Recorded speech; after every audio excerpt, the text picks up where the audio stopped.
Bonsoir à tous, nous sommes le vendredi 28 novembre. Alors, je suis désolée, ça risque d'être un tout petit peu long, mais ça vaut le coup. En fait, je suis tombée dans... Alors, on met le flash. Dans Détective, sur les disciples maléfiques de la secte 764. Donc, vous pouvez voir que sur Wikipédia, on les... quoi que je vais laisser le flash pour pouvoir lire mes notes. On les retrouve. Vous pouvez faire vos recherches si ça peut vous intéresser en plus de ma prise de notes. Donc aujourd'hui, j'ai découvert une affaire tenue secrète par le secret justement qui font régner ses membres, et parce que toutes les polices du monde, à commencer par le FBI et évidemment la police française également, mais de tout pays, puisque c'est un réseau qui s'étend mondialement.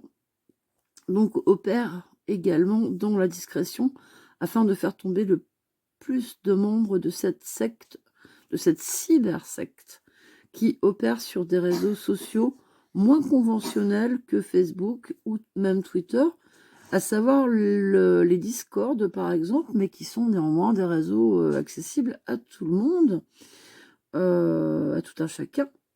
Plus certainement le dark web pour les archives de leurs horribles forfaits. Ce groupe a débuté dans les années 60 en réalité, mais a réellement pris racine en janvier 2021 sur Discord sous la férule d'un certain Bradley Cadenhead, 15 ans à l'époque, et désœuvré, lorsqu'il lui est venu l'idée de monter ce groupe nommé 764, dont l'idée, en plein confinement, est d'organiser un réseau cybercriminel néo-nazi. Bon, alors le néonazisme, c'est un peu pour le décorum, hein. Il édite sur le net un manuel de l'horreur pour pouvoir devenir membre, entre guillemets, de la secte 764. Pour apprendre aux personnes intéressées à manipuler des jeunes filles, principalement, mais parfois des petits garçons, les pousser à se mutiler, se faire elles-mêmes du mal, le tout filmé et regardé en direct par la communauté des 764. Comment sélectionner et cibler les victimes? Donc ça, c'est le manuel du garçon, hein, de 15 ans. Alors, il faut les attraper jeunes et elles seront à vous pour toujours, je cite. Vient alors une liste édifiante des proies les plus faciles, c'est-à-dire mineurs souffrant de troubles mentaux, membres de groupes religieux isolés, jeunes LGBT, jeunes en rupture familiale, minorités raciales, victimes de discrimination, victimes de harcèlement scolaire également. Le manuel explique comment gagner leur confiance, en leur témoignant d'abord de l'affection pour mieux installer le rapport de domination ensuite. Il recommande ensuite alors là, qu'est-ce que j'ai écrit de gagner, en fait, non, d'éroder la victime, l'estime de soi des victimes pour provoquer un effondrement émotionnel afin d'asseoir une soumission totale. Ils vont d'abord sur une plateforme de jeux en ligne. Ça, c'est le manuel, hein. Par exemple, Minecraft. Alors, beaucoup d'entre vous qui ont des jeunes enfants ou des petits-enfants, vous avez déjà dû entendre parler de Minecraft. C'est un jeu tout à fait immonde, laid, avec on construit des trucs, tout est carré, tout est... à l'heure où on sait faire des choses si jolies avec le numérique, les enfants préfèrent jouer avec des jeux où tout est cubique. Bon, why not? Très populaire donc chez les jeunes, et très très tôt, hein. On propose d'aider ceux qui ont besoin d'améliorer leur niveau. Bah oui, parce que dans ces jeux, on peut être meilleur, gagner des points, tout ça, tout ça. Une fois le contact créé, on embarque sa proie sur un autre réseau. Donc on lui dit, bah tiens, viens, on va aller discuter sur Telegram ou Discord, qui offre l'avantage d'être confidentiel et crypté. commence alors le vrai jeu de pervers. Compliment fielleux, ça s'appelle le love bombing aussi, c'est-à-dire la multiplication de marques d'affection. On veut que sa cible se sente spéciale, comprise, acceptée. Puis, on glisse lentement vers un processus de désensibilisation. On envoie à sa future victime une vidéo d'accident de la route, puis des photos des corps déchiquetés des passagers, puis carrément des photos de décapitation. Quand on en arrive à rigoler avec elle, le fruit est mûr. On bascule sur le terrain sexuel en procédant par petites touches. Blagues graveleuses, propos plus obscènes, photos porno. Quand on la sent prête, on lui demande, l'air de rien, un petit selfie, un peu coquin, rien de méchant, juste le décolleté, le liseré de la culotte. Et on demande de plus en plus les seins, le sexe. Et là, c'est gagné. Une fois en possession de vraies photos compromettantes, on passe en mode chantage. Si tu ne fais pas ce que je te dis, j'envoie cette photo à tes parents, à ton école, à tes amis. Ou le classique, je la poste sur les réseaux avec ton nom. Pour des adolescentes fragiles ou des petits-enfants, l'effet est immédiat et dévastateur. Ça y est, on a sa petite esclave obéissante à qui on peut demander ce que l'on veut. L'affaire arrive aujourd'hui en France avec l'arrestation Manu Militari tôt ce matin du 19 août dernier d'un jeune homme qu'on appellera Théo. Je ne sais pas pourquoi ils ont caché son nom, parce qu'il est majeur. C'est un faux nom, de 21 ans au domicile de ses parents. C'est un gosse banal dont l'arrestation étonne un peu les voisins témoins. Il est discret, travaille, fait son stage, il est en, vous savez, il doit faire un CAP de vente au supermarché local, proche d'Évreux, dans cette Normandie plutôt calme d'ordinaire. Ce sont les agents de la brigade judiciaire de Rouen et de l'Office central des mineurs qui ont procédé à cette arrestation. Que lui reproche-t-on à ce grand ado attardé dans l'enfance? Pourrait-on croire, lui qui passe son temps dans sa chambre, sur son ordinateur, qu'il puisse être un criminel? La réponse se trouve justement dans le disque dur de son ordinateur, dans son historique de navigation, comme dans la mémoire de ses applications de messagerie. Une collection de choses plus horribles les unes que les autres. Les policiers, pourtant spécialisés, sont très choqués par leur découverte. De dossier en dossier, il y a des milliers d'images pédopornographiques, des vidéos de viols de bébés absolument insoutenables, des scènes de tueries de masse, d'accidents mortels, d'animaux décapités, les yeux arrachés, etc.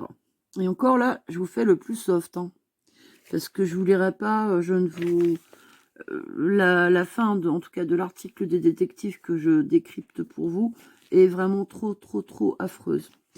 Mais ce qui intéresse en premier lieu les policiers, ce sont les séquences d'un autre genre encore.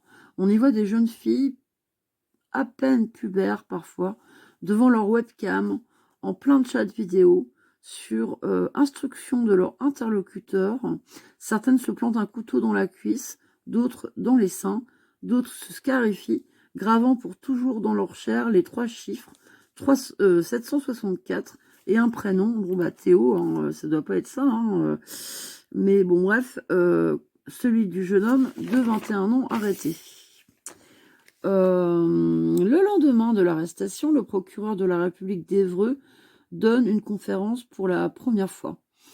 Pour la première fois, la justice française vient de mettre au jour un réseau international d'une nature nouvelle, de prédateurs qui opèrent à la vue de tous sur des plateformes les plus prisées de la jeunesse, les 764. Pour entrer dans ce réseau, il faut justifier d'avoir convaincu ou réussi à convaincre d'autres internautes de se scarifier, se mutiler ou prouver qu'on a torturé et tué des animaux. Pour Théo, nom d'emprunt, il a filmé l'agonie de 2 lapins dans un sac hermétique.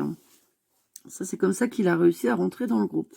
Tout a commencé en pleine pandémie au Texas, où Bradley Cadenhead, 15 ans, s'ennuie.